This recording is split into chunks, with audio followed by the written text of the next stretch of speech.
के लिए दीजिए इजाजत।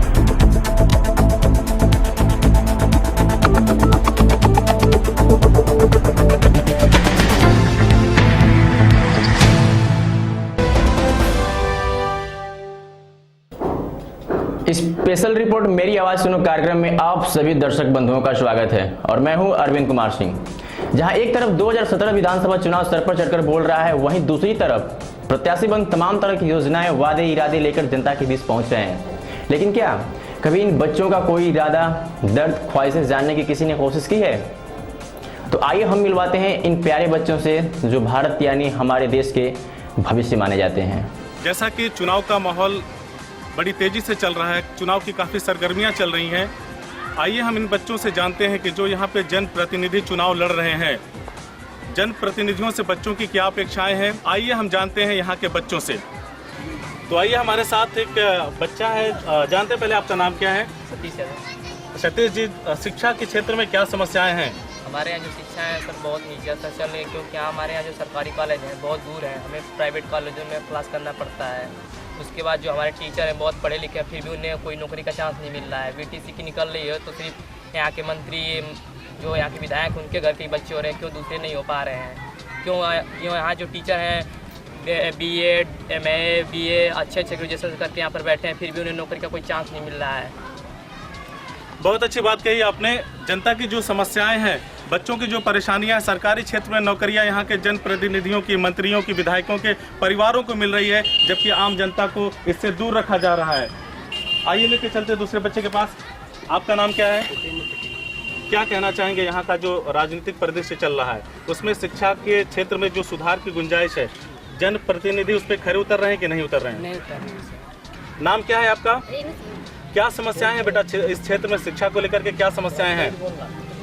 हमारी ये समस्या है कि हम कितना भी इंटेलिजेंट हो, लेकिन जाने पर हमेशा जात देखा जाता है। हमेशा जो पैसे वाले उन्हीं को नौकरियां मिलती है। हम चाहते हैं कि हम जो बच्चे अधिक जानते हो, जो अधिक पढ़ने लिखने में तेज, उनको पढ़ने के लिए चांस मिले, उन्हें पैसा मिले पढ़ने के लिए।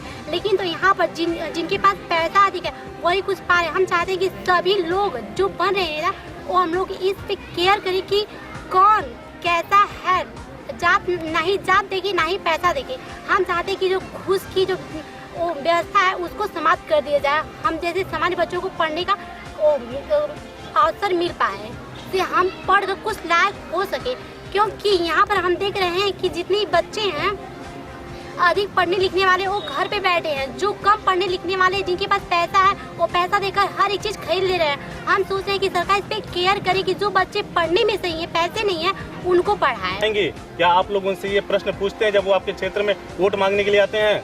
हम तो उनसे बस सिर्फ इतना ही हम लोग जानते हैं कि जिनको वोट लेना आता है वो आते हैं यहाँ पर, फिर उसके बाद जीत जाने के बाद वो लोग पूछते नहीं। मेरा भी यही ख्याल है कि मतलब जो उन्होंने बताया कि जैसे मतलब हम लोग जाते हैं पढ़ने के लिए, तो वहाँ पर हम लोग मतलब इंटरेस्ट निकालना रहता है। तो हम चाहते हैं कि हमारे टैलेंट पे हो, कि मतलब यहाँ पर कोई करप्शन नहीं हो। हम लोग जहाँ भी जाते हैं वहाँ पर करप्शन, नौकरी, इंटरेस्ट निकालने के बाद भी हम लोग को बस करप्शन चाहिए होता है। ऐसा लोग बोलते हैं कि हम लोग को चाहिए। और हमारे विधायक के लिए ये ख्याल है कि सर मतलब जो विधायक हम लोग के यहाँ के बने वो बहुत मतलब अच्छे हो, क्योंकि जो इसमें हम लोग के विधायक जो अभय नारायण है, वो शिक्षा के क्षेत्र में कुछ उनका मतलब वैल्यू ही नहीं रह गया है। तो वे लोग बस ऐसे हुआ नहीं, बस आएंगे और कह के चले जाएंगे, प्रधान जी पैसा ले लिए, सबको बांट दिए, वोट मिल गया, जीत गए, उसके बाद कोई फायदा नहीं। उसका जो हमारे मुख्यमंत्री जी हैं, वो क्या, उनको कौन सी परेशानी थी कि जो उन्होंने पुलिस वाली परीक्षा, जो पुलिस जो नौकरी थी उन्होंने बिना लिखित कराई? क्यों जो वही लिखित न पाएंगे जो जैसे नहीं पढ़ रहे हैं, घर पर पुकार भी खा रहे हैं, घर पर घूम रहे हैं, उसके बाद मऊ जिले कहीं से भी नाम लिखा दिए, पैसा दे रहे हैं, परसेंटेज अच्छा बन जा रहा है। और जो हम हैं अच्छा कितना भी लिखें, राइटिंग खराब है, कहीं कुछ खराब है, कहीं कुछ खराब करके काट दिया जा रहा है। हम लोग का कभी 80 से 82 से 85 तक, हम हद तक जाते जाते 85 तक गिर जा रहे हैं। और वो क्या 95, 97, 98 की मेरिट लेकर बैठे हैं, तो वो नौकरी पाएंगे कि हम? उसके बाद भी इनसे जब सुप्रीम कोर्ट ने पूछा तो इन्होंने कुछ आंसर नहीं दिया, उसका चुपचाप बैठे हैं। उसका जो सफाई कर्मी भर्ती निकाले उसे भी कर दिए।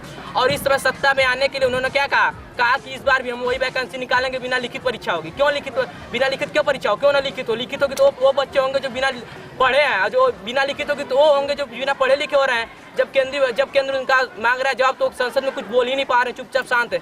हमारे यहाँ के सांसद जी हैं जो जीत चुके हैं, सिर्फ एक बार यहाँ पर आए हैं, और अदर जगह के सांसद हर समय यहीं पर गोरखपुर चले जाइए, जोगी ऑल टाइम मिलते हैं, और यहीं पर बनारस में चले जाइए, मोदी जी बनारस से हुए हैं, 10 बार आ चुके हैं। सांसद कौन है आपके क्षेत्र के? श्री मुलायम सिंह यादव जी, जो कि आज तक पूरे आजमगढ़ में सिर्फ एक दफा आए हैं, जब वो भी सांसद बनने के बाद, और बीच में एक बार आए थे, जो कि कुछ कर ही नहीं रहे हैं। क्या है, गरीब घर की लड़कियां होती हैं, उन्हें ज़्यादा मात्रा में शिक्षा नहीं दी जा रही है। उन्हें कहते हैं लोग कि तुम शिक्षा लेकर क्या करोगे, तुम्हें आगे जाकर खाना ही पकाना है, चूल्हे की रसोई के घर ही संभालना है, तो क्या करोगे? ये नहीं लोग सोचते हैं पढ़ा देंगे तो आगे चल कुछ ना कुछ तो जरूर करेंगे। और हमें ये मतलब नहीं चाहिए कि कुछ लोग होते हैं जैसे लैपटॉप नहीं चाहिए, हमें स्मार्टफोन नहीं चाहिए, हमें बस नौकरी चाहिए कि ताकि हम कुछ अपने जीवन यापन कर सकें। मतलब लोग कहते हैं कि बेटी पढ़ेगी मतलब आगे बढ़ेगी, ये कागज़ पे ही रह जाता है और कोई पढ़ाता नहीं है। समाज यहाँ के स्थानीय प्रतिनिधियों पर, मंत्रियों पर, नेताओं पर सड़कों की खस्ता हाल है। लोगों द्वारा अपील की जा रही है कि एक बार यहाँ के सांसद और विधायक क्षेत्र भ्रमण करके देखें सड़कों की क्या दशा है। शायद अस्पताल पहुँचते पहुँचते मरीज अपना दम भी तोड़ जाए। शिक्षा का स्तर किस तरह से गड़बड़ हो चुका है, लोगों को मूलभूत जो ज़रूरतें हैं वो पूरी नहीं हो पा रही शिक्षा को लेकर के। जहां सरकारें दावा तो करती है कि बेटी पढ़ाओ और बेटी बचाओ का नारा देती हैं, वहीं पे लड़कियों को शिक्षा से दूर करने का हर तरीके का प्रयत्न किया जाता है, यत्न किया जाता है। जैसा कि हमारा भारतीय समाज सदियों से स्त्री को कभी दुर्गा के रूप में, कभी देवी के रूप में पूजता रहा है, लक्ष्मी के रूप में पूजता रहा है। सबको पूजा करने के लिए देवियों की ज़रूरत है, लेकिन पढ़ाने के लिए बेटियों की ज़रूरत नहीं है। बेटियों को महज घर के काम करने का एक हिस्सा और जरिया समझा जा सकता है। जब तक हम अपनी सोच में बदलाव नहीं ला पाएंगे, तब तक हम समाज का, अपना और अपने देश का भला कभी नहीं कर पाएंगे। मैं वसीम अकरम, कैमरामैन अरविंद के साथ।